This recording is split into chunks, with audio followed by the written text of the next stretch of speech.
Hi. Hi. So nice to finally meet everybody. Thanks. So thank you guys, first of all, so much for having us. I'm Torah Speach. I'm actually the marketing director for the Steve White Auto Group. Joining me is Miss Mary. She is going to be our Audi representative, and Miss Lisa. She is going to be our Volkswagen representative. First of all, to Rebecca and Jason, thank you guys so much for the opportunity. We are so excited to present our electric cars. So we're going to go into a presentation to introduce the e-tron, the e-tron Sportback, and then we're going to transition into the Volkswagen ID.4 that was just launched last week. I hope some of you guys tune in to see that live. It's pretty exciting. So Jason or Rebecca, whoever's going to get us started, I think we're ready to roll. We are going to open up the floor for some questions and answers at the end of the segment. Leave about 10 minutes for that, and we're going to go over some frequently asked questions, as well as some key things that weren't necessarily mentioned in the video. So you guys, please interact. Let us know if you have any questions, and we hope you enjoy the presentation.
The bait net, but this is everywhere that I can drive with the current charge that I have. Wow. Bait net. I don't know, that's what I call it, but it uses topography.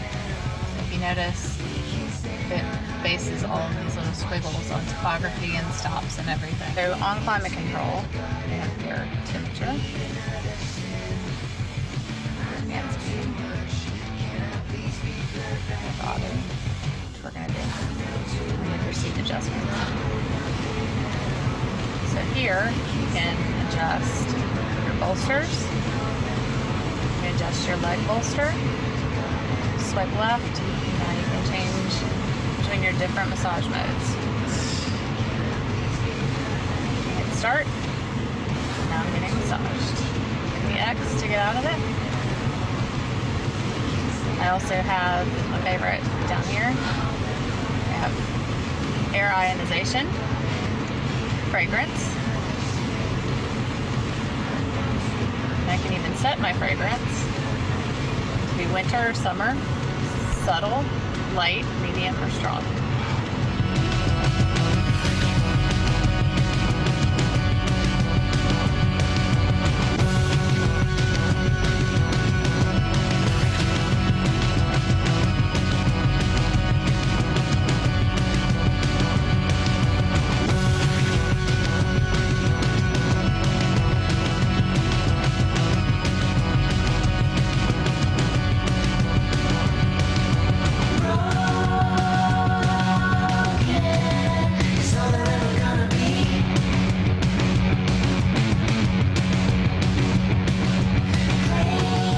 Driver assistance features are on right now. So I have the lane assist on. So that red line is telling me I'm a little too close to the line.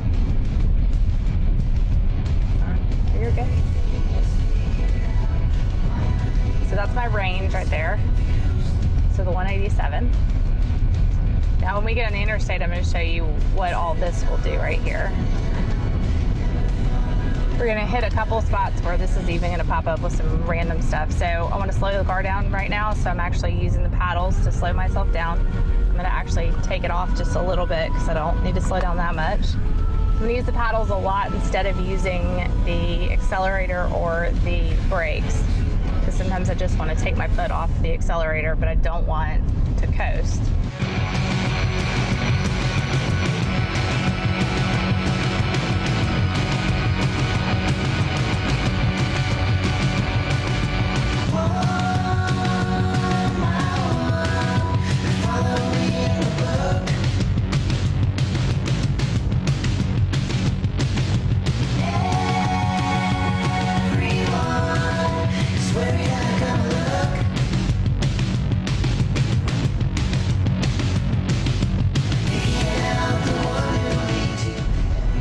So I'm going to turn the adaptive cruise on, set at 58.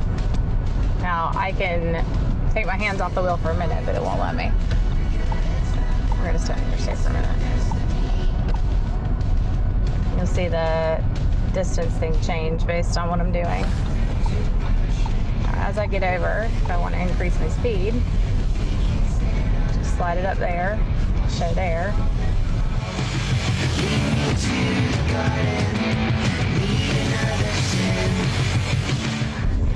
All right, so here's what happens if I take my hands off the wheel.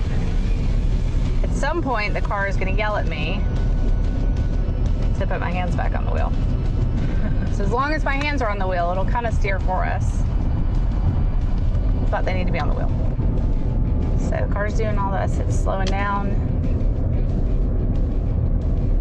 But notice, you'll see it actually, when it does slow down, I love using adaptive cruise control on the highway because when it does slow down, it will charge for you. Where I might just take my foot off the accelerator, the car decides, hey, if I'm slowing down, I'm gonna get a charge out of that. It's a really difficult to describe feeling because it has been 4 years of hard work since the first sketches when the people didn't even hear ever about this kind of concept happening. You need to see the car in the street to understand what it is.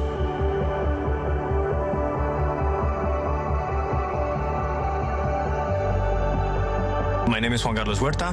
I'm exterior designer, and in the last years I've been working on the exterior design of the Audi e-tron Sportback. Of course, an SUV is a big car. Normally the cabin goes really high. If we think about the e-tron Sportback, what we do is to play those elements in the Audi way. For the e-tron Sportback, the exterior has a really nice shape, and we also wanted to translate that into the interior. My name is Alexander Hesse. I'm an interior designer here at Audi working on the e-tron Sportback. I think you will be surprised how spacious the car feels, but also accommodate passengers. So you have to have not just the headroom, but also you want to have a spacious feeling because this is a big car and a comfy car. Most people don't know this. They think it's done solely on a computer, but people work on it by hand. The big difference is, once again, in the efficiency of the car. Electric vehicles, we need to work a lot in aerodynamics. And once more, with the Audi e-tron Sportback, we are bringing the next level in terms of efficiency. The position of the batteries are in the right place. They are in the bottom part of the car, in between all four wheels. That brings the gravity point of the car really down. It gives the car the chance to behave like no other SUV has ever done. So the cargo area is basically the same as in the e-tron, but of course you have a different roofline.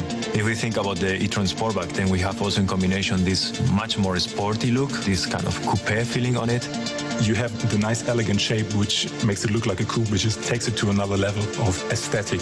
So when we combine the extreme drive dynamics of the car with this look, I think people sometimes will actually forget that they are driving kind of an SUV. It's always a team effort.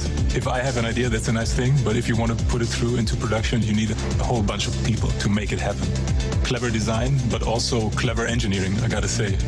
Once you see the car outside in the street, you see it driving, it's a really attractive car. Definitely was a milestone, not just for Audi, but also for me personally. Actually, I'm super proud that I finally get to share this experience also with the rest of the world.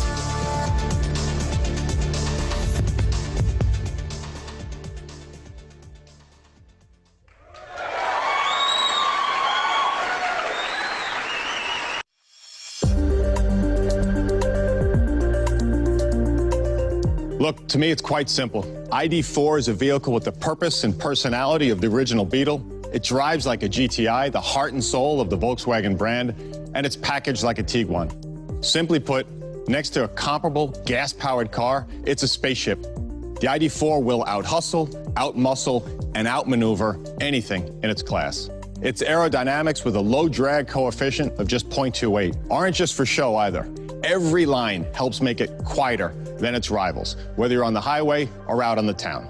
Something that takes a minute to get used to, but once you do, there's no going back. All this elegance conceals an astonishing amount of power, though. The ID.4 has a towing capacity of up to 2,700 pounds, where the competitors can haul 2,000 at best. These first editions will feature cool accents like these pause and play pedals and a host of standard equipment, including a panoramic roof, 12-inch touchscreen, and 20-inch alloys. And finally, when we localize production at our plant in Chattanooga, Tennessee in 2022, we will introduce a version of the ID.4. In the spring of 2021, we'll also offer an all-wheel drive version of the ID.4 with a combined 302 horsepower from its 2 electric motors, which will take that best-in-class performance even further. With onboard 125 kilowatt DC charging, the ID.4 can charge from 5 to 80% in just 38 minutes.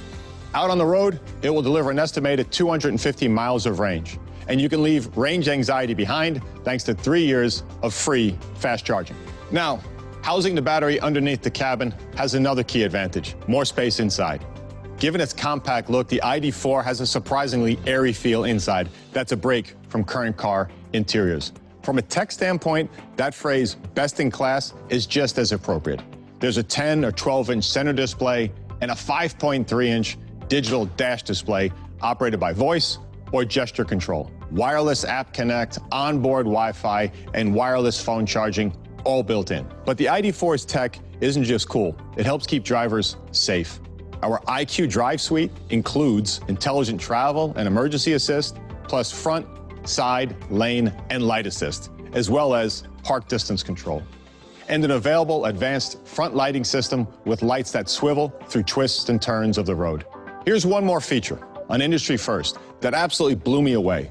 Our ID light system is a color-coded strip of light underneath the windshield that glows in response to different driver situations. If the navigation system wants you to turn left, for example, the correct color will glow on the left side of the dash. Extremely, extremely cool. So that's what you get, but we've even rethought how you get it. For the first time, you can configure and reserve a Volkswagen online. It's a simplified and customer-focused experience. Configuration to reservation in 6 clicks. Reservation is simple, $100. When it comes to buying your ID.4, we'll make it just as easy. 650 motivated and engaged Volkswagen dealers are ready and waiting.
We're here. Are you ready for us? Hi, go ahead. So I guess we were going to open it up for questions. I'd be happy to kind of touch on the e-tron. I actually own one myself. That was me in the video driving my car. So if anybody has any questions on ownership or just any technical questions, bring them on. I'd love to answer them.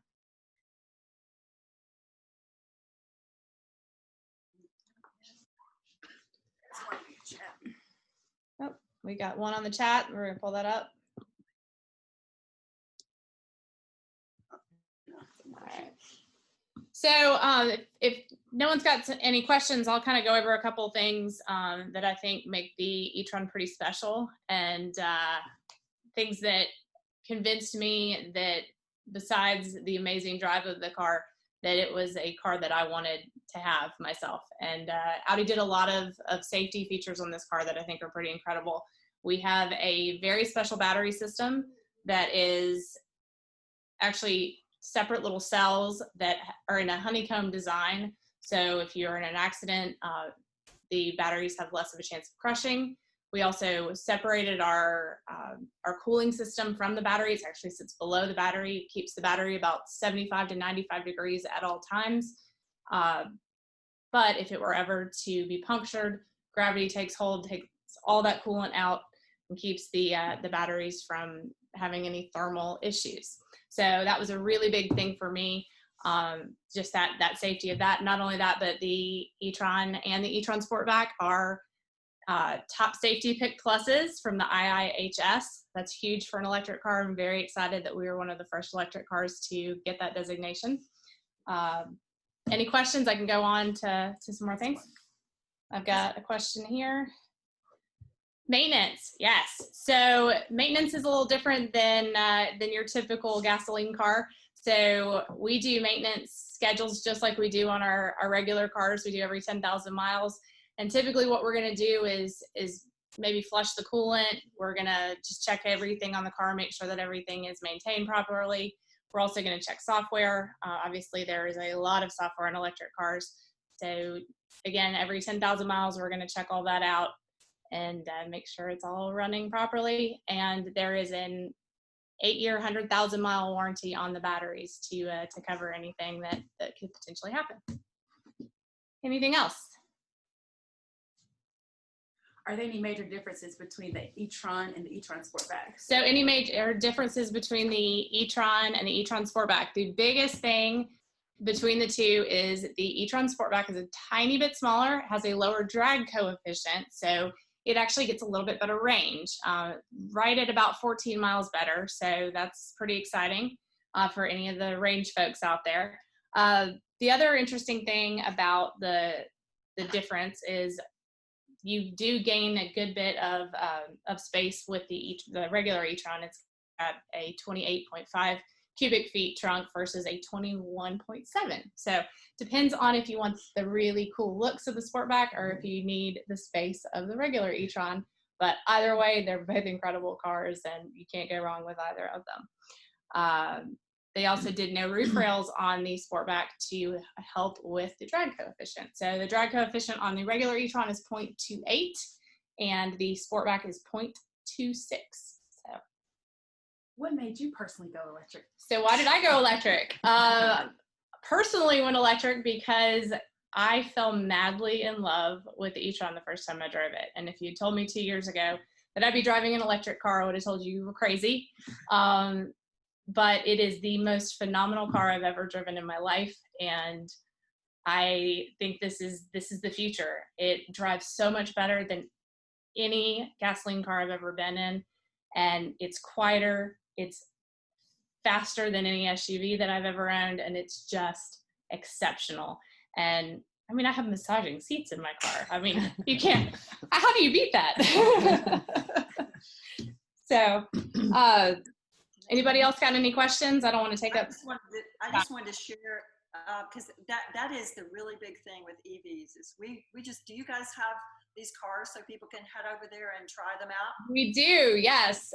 We have several Sportbacks in stock. We have one regular e-tron left, And I'm always happy to let people drive my car if we didn't have one left. But yes, we do have several in stock to come check out. So we'd love for people to come I think when people get in an EV and see just how quiet they are, and you can actually enjoy the music and hear the music, yes. it just is a totally different experience, isn't it? It is. And speaking of music, standard Bang & Olufsen on the e-tron, which is an upgrade on all of our other cars. It is standard on this car, along with so many other standard features that you don't typically see on our cars as standard equipment. So it's an incredible car. So I could go on and on, but I don't want to take up all of Lisa's time as well. So. Well, my name's Lisa, and I'm so excited because the ID.4 just was revealed not too long ago. In the first 60 seconds of the reveal, they did the reveal on YouTube. We actually had 11,000 views, and the website crashed. So it's a lot of buzz and a lot of excitement about it. The video that we showed actually had the first edition. And that one had the pause play pedals, which I thought was super cute and a very cute touch. That one sold out in 10 hours. So we're really excited about that. Those customers will be taking delivery of their cars in the first quarter. So very early first quarter. Right now, those cars are being built in Zwickau, Germany. And in 2022, our plant in Chattanooga should be up and running, and that's hopefully where we're going to make some other ones. We have some sedans in the works, and then of course everybody's looking forward to the ID Buzz, which is the microbus concept car that hopefully will be made there coming in 2022 as well. So Volkswagen is really, really committed to this. Volkswagen, Audi, Porsche, they all have a very, very strong commitment. They see this, traveling in the way of the future, and they are completely committed. The ID.4 gets a little bit higher range right now. It's a smaller vehicle, but constructed with all the love and care that the Audis are at 250 miles. I will get one. I'm going to wait for an all-wheel drive. So those won't be able to be ordered until kind of mid-summer, mid-second quarter. So I'm definitely going to get one of those. And we also have a partnership with Electrify America. And that's how we get our free charging for 3 years with the Volkswagen. And when I'm a little my mom lives about 444 miles away. So went recently and I was like, okay, where are charging stations along the road so that I can plan my trip? And believe it or not, there are some that are very, very close to being open in very small towns between here and Smithfield, North Carolina. So that's really exciting. And I agree with Mary. I mean, that's one of the things that gets me excited, is because it's not really going to change my life. Yeah.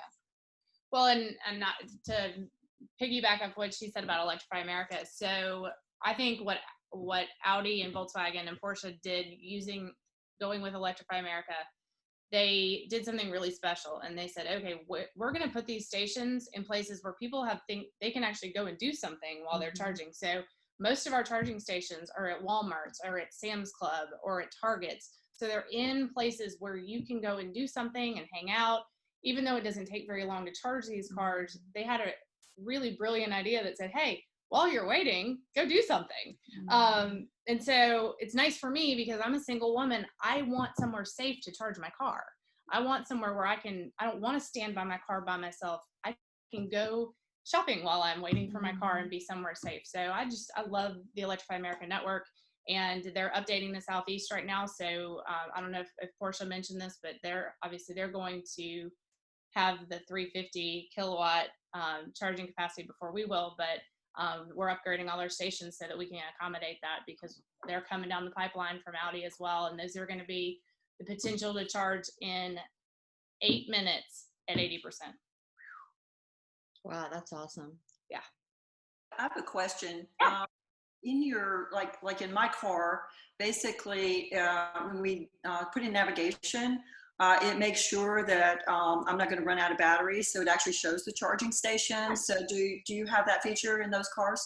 We do, and the minute you put something in the nav, it immediately pops up with a screen and says you have insufficient charge to get there.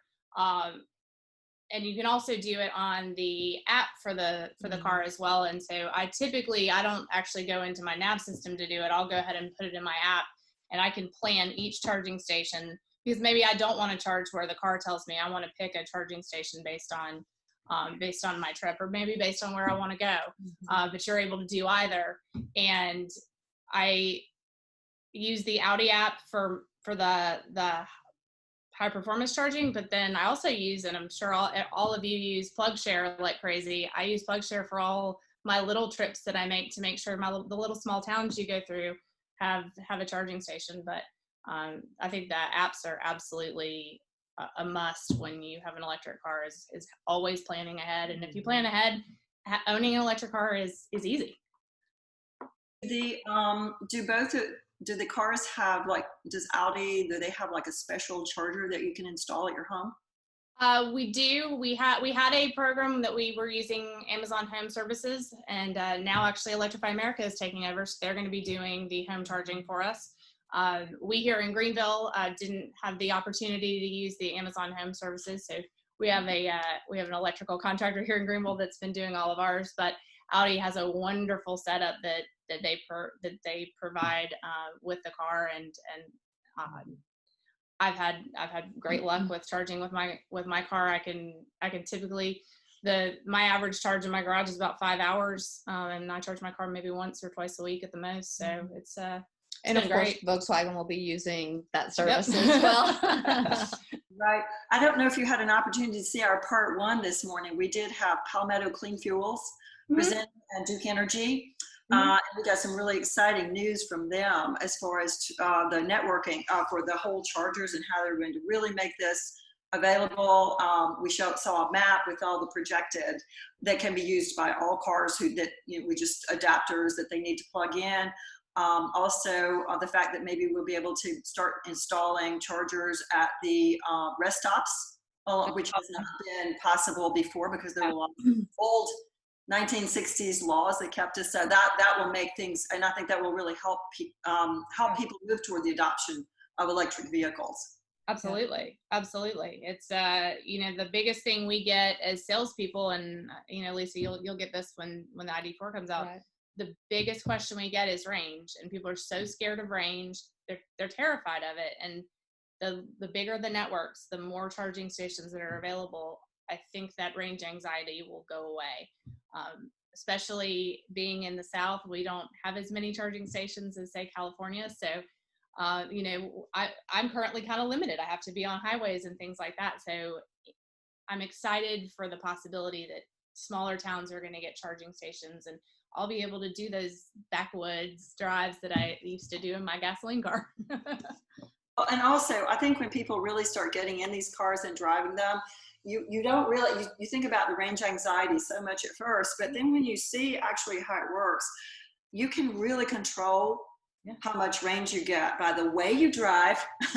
And if you're not constantly just like pushing, launching your vehicle, or, if you just pay attention, and even if you're getting a little low, you can just change your speed and really, change how much range you get. Those are just figures that really are customizable by each user, don't you think? Oh, absolutely. And I think we struggle too, and I'm sure a lot of other people have said this, but these EPA estimates, they're not real life estimates, because you have regen braking. They don't account for that. And so I don't typically use a lot of energy during the day because I'm regenning the whole time. So yeah, like you said, it's just about figuring out how to drive so that you can optimize your battery. Well, I just want to thank you all so much for participating in our National Drive Electric Week event. And we're all hoping that next year we can actually have an in-person one and give test drives. And that's what we'd really, because in other cities have been doing this for a long time, like Atlanta and Asheville and Columbia. I even participated in one. It's so much fun.